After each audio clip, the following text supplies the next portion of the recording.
My name is Jackie, and I've been sober since November 8th, 2019.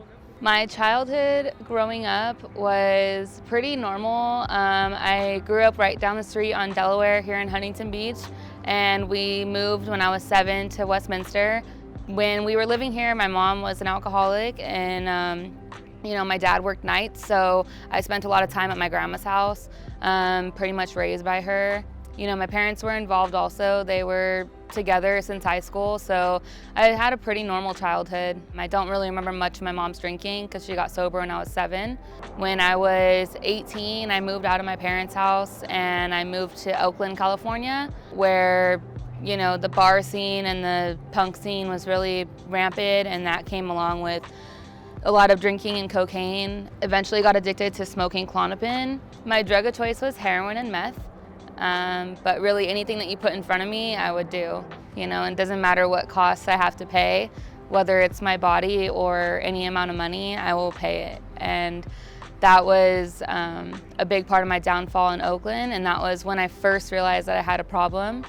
I called my mom because she had been in recovery, and I told her, I think I have an issue just like you, and she came out and took me to my first anonymous meeting the next day. That was 4 years ago, and so obviously my sobriety date has changed quite a bit since then. I moved back to Huntington when I was 22, and I was still a drug addict. I was living in my parents' house, and their only requirements of me was, to go to school, get a part-time job, do something with my life that was going to be productive. And instead, I got introduced to heroin, and that brought me downhill really, really fast. My first experience with heroin was actually the day before my great-grandmother's funeral. I call her Granny Great. I didn't know how to deal with her death, and she had been such a part of my life growing up and raising me and my cousins that I didn't know how to cope with those feelings, and I had already been using other substances, and so heroin was just kind of like the next step. I had a friend who told me I could smoke it, and I was really scared of becoming an IV user because that was something to me that, like, quote unquote, I would never do, and I had only smoked heroin maybe twice, and then the next time I was shooting up. The person who actually introduced me to heroin, I want to talk about him a little bit because he was the light of everyone's lives around him. He used to play a saxophone right here on the pier all the time, busking for money. We met working at Ruby's on the pier when I was 15 and ended up doing heroin together, and him subsequently passing away from our drug addiction. There's so many crazy stories I could sit here and go through, but one that sticks out to me in particular was I did a little bit too much of heroin, and this was already after my parents and my family and everybody knew I was on drugs, and I had done a little bit too much at a guy's house that I probably shouldn't have been at, and I woke up with all of my clothes off and him on top of me, and then I told him to get off me, told him to basically fuck off, and he did, and I was left there in his garage naked from the waist down, and he actually drove me home that night and gave me heroin to not let me talk about it.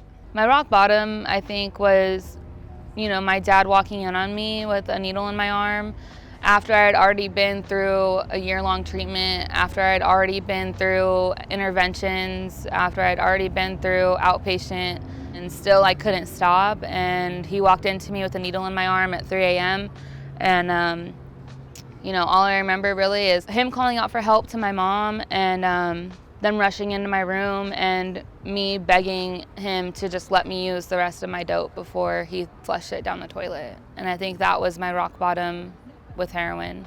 And then I went into a treatment facility out in San Pedro, and I got the help I needed and ended up thinking that I could drink and smoke weed like a normal person. So I haven't used heroin in 3 years. I do have a year and a half or a year and 4 months sobriety, but it's because I dabbled with a little bit of alcohol and weed, thinking I could maintain the life of a normal person, which quickly led us to not being normal.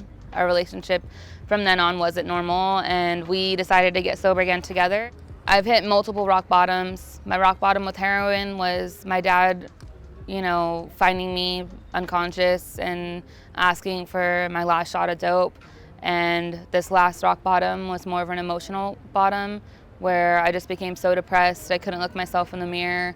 I was fragile and insane and thought that I could, return to a normal life of drinking and smoking weed like all my normal friends do. So I work a 12-step program. I work Alcoholics Anonymous. I chose to work Alcoholics Anonymous because alcohol always played a part in everything I did. Alcohol has always been something that I viewed as separate from the drugs, because I thought that I could maintain sobriety from drugs and still drink, and that didn't work. I have a sponsor who has a sponsor. I go through the steps with other women. I rely on a higher power, which is actually the ocean, so I'm really glad I'm here today. And I'm here to help others.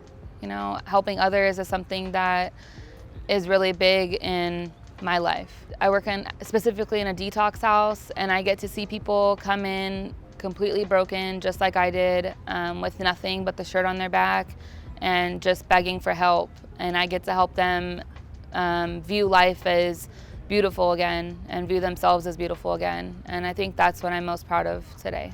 Anybody struggling with heroin addiction, just reach out. Heroin is a physically addicting drug, and so a lot of people are scared to go through that withdrawal. Just do it. It's worth it. Once you get past day 5 or 7 and the fog starts to clear and you start to realize that life is beautiful on the other end. Someone told me a long time ago is breathe out self and breathe in God. And that has helped me through my sobriety. Today before this interview, I prayed with my friends and I made sure that I was in constant contact with my higher power. I'm not saying that once you walk into the rooms or to a treatment center or wherever you walk into that you're gonna find a God of your understanding, but just know that I have a God of my understanding and you can borrow mine if you need to.